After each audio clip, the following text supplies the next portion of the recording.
నైనా బాగున్నావు నైనా? బాగున్నానమ్మా. ఈ రోజు పుట్టింటికి వస్తాను నువ్వే? వస్తాను నైనా.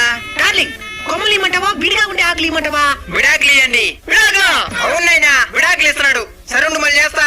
మరి కూతురు అల్లుడు విడాకులు ఇచ్చేస్తా అంటున్నాడు. అయ్యో అల్లుడు వద్దాడు. అల్లుడు ఇల్లేంది మనకాల మీద పడతాడా? అల్లుడు నా కూతురికి విడాకులు ఇవ్వగలడు. మనం ఎప్పుడు ఇస్తానన్నేమా? నీకు కావాలంటే ఇంకో చురువులు కట్నం ఇస్తాను అల్లుడు. కొట్టెళ్ళినవరా జాక్పాట చెప్తా నేను. చెప్పలుడు. 7 సవరాల నగలు, 7 సెట్లు, ఒక ల్యాంబోర్గిని కారు, ఏంది ఇంకోటి నేను నీ కూతురు ఎక్కడికి పోయేదానికి ఆలస్యం అయిపోతున్నది కాబట్టి ఒక బుల్లెట్ ట్రైన్. నేను అంటించుకోలేడు. సరే ఇంకెంత ఉన్నదా? ఓ 10 లక్షలు క్యాష్ ఉన్నాడు. ఉడిపి సూట్